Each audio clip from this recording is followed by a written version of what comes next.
Terima kasih. Assalamualaikum warahmatullahi wabarakatuh. Waalaikumsalam warahmatullahi wabarakatuh.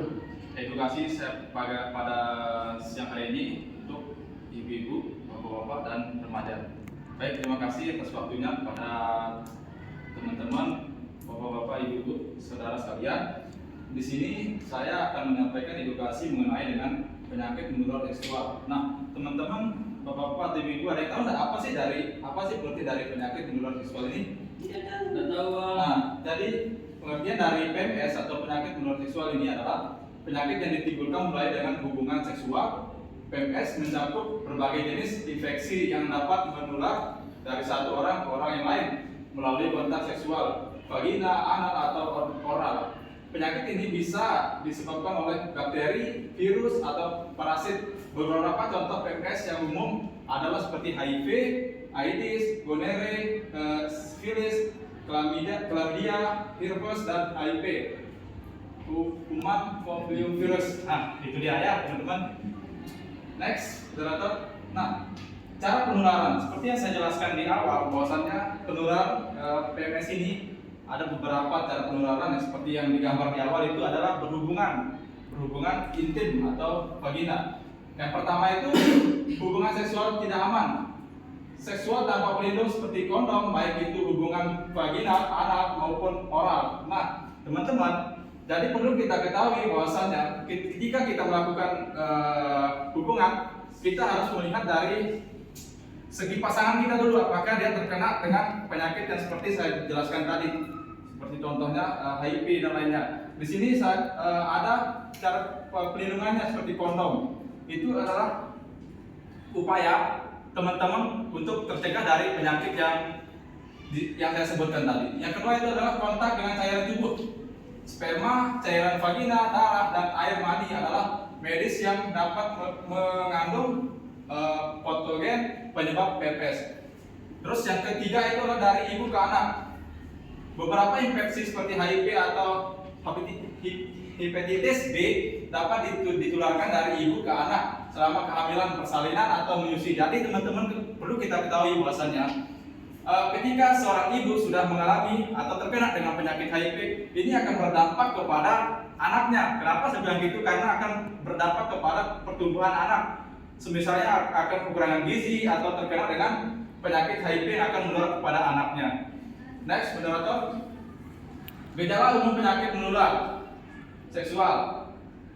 Di sini adalah gonore, nyeri saat buang air kecil, keputihan, tidak normal, dan nyeri pada perut bagian bawah. Sifilis, luka atau bisul tidak sakit di area genital yang bisa sembuh sendiri. Namun infeksi tetap berlanjut dan dapat menyebabkan komplikasi lebih lanjut. Herpes genital, lecet atau luka pada area genital yang terasa perih. HIV, kulit di area genital atau anal. HIV, gejala mirip flu pada awal infeksi seperti demam, ruam, dan keringat malam. Penting banyak PMS yang tidak menunjukkan gejala yang jelas, sehingga sangat penting untuk melakukan tes rutin bahkan jika tidak merasakan sakit.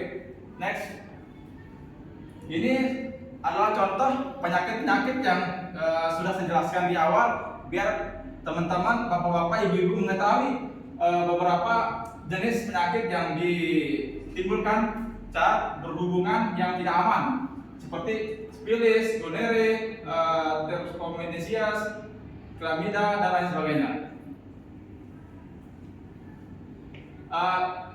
Sebelum saya memasuki dampak negatif, perlu saya mengedukasi kepada bapak-bapak, teman-teman, atau ibu-ibu bahwasannya. Nah, di sini ada cara pencegahan penyakit menular seksual menggunakan kondom. Seperti yang saya paparkan di awal, bahwasannya kondom sangat berpengaruh dalam mengatasi atau menangani yang namanya penularan penyakit seksual. Penggunaan kondom saat berhubungan seksual, baik vagina, anal, atau oral, sangat efektif untuk mengurangi resiko penularan PMS. Vaksinasi juga perlu saat kita terkena dengan penyakit yang saya paparkan seperti HIV dan lainnya. Vaksinasi untuk beberapa jenis PMS seperti vaksinasi HIV untuk mencegah kanker serviks atau vaksinasi hepatitis B sangat dianjurkan. tes rutin, melakukan tes untuk PMS secara berkala, terutama jika aktif secara seksual dengan lebih dari satu pasangan. Jadi tidak dianjurkan untuk lebih dari satu pasangan dikarenakan dapat menimbulkan yang namanya dengan penyakit seperti yang saya bilang tadi. Terus yang keempat itu adalah menghindari seks berisiko tinggi, mengurangi jumlah pasangan seksual dan berkomunikasi dengan pasangan mengenai status kesehatan seksual masing-masing. Jadi kita harus terbuka dengan pasangan kita, di mana kita saling mengadu keluhan dalam diri kita, seperti misalnya teman-teman atau bapak-bapak, ibu-ibu memiliki pasangan, itu usahakan pasangannya itu terbuka untuk cerita gitu, apakah dia terkena penyakit HIV atau penyakit menular seksual lainnya, agar dapat dibantu oleh tim medisnya nantinya.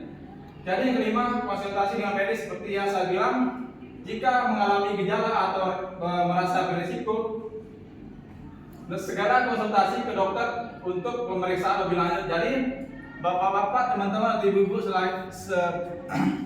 semuanya, ketika mengalami gejala, langsung konsultasi dengan dokter. Nah, apabila teman-teman, bapak-bapak atau ibu-ibu malu untuk mengungkapkan yang dimana untuk mengungkapkan penyakit yang dialami, bisa nanti hubungi saya langsung untuk untuk memberikan arahan pada teman-teman, bapak-bapak atau ibu-ibu lainnya. Next, moderator. Pengobatan penyakit menular seksual. Nah, tadi sudah ada pencegahan, sekarang ada pun pengobatan. Jadi, pengobatan penyakit menular seksual yang pertama itu adalah antibiotik. Beberapa PMS seperti klamida dan gonorrea dapat disembuhkan dengan antibiotik, namun penting untuk menyelesaikan pengobatan sesuai dengan petunjuk dokter. Yang kedua itu adalah antiviral. Beberapa infeksi virus seperti herpes tidak bisa disembuhkan, tetapi bisa dikelola dengan obat antiviral untuk mengurangi gejala dan mencegah penularan. Terus yang ketiga itu adalah perawatan medis. Beberapa PMS memerlukan perawatan jangka panjang dan pengelolaan medis seperti pada HIV, AIDS. Pengobatan dapat membantu meningkatkan kualitas hidup penderita. Dan dokter, ya. Jadi teman-teman, perlu kita ketahui bahwasannya penyakit menular, penyakit seksual ini sangat berbahaya untuk kita dan untuk keluarga kita. Nah, jadi teman-teman, apabila ada kekurangan dari edukasi yang saya sampaikan, bisa teman-teman bertanya kepada saya langsung gitu. Apakah ada pertanyaan buat saya atau gimana? Cukup, Bang. Cukup, Mas. Mungkin sekian edukasi yang dapat saya sampaikan mengenai dengan penularan penyakit seksual. Apabila ada kesalahan, mohon dimaafkan, karena yang selalu benar katanya dari Yang Maha Kuasa, yang salah dari kita pribadi. Sekian, assalamualaikum warahmatullahi wabarakatuh. Waalaikumsalam warahmatullahi wabarakatuh.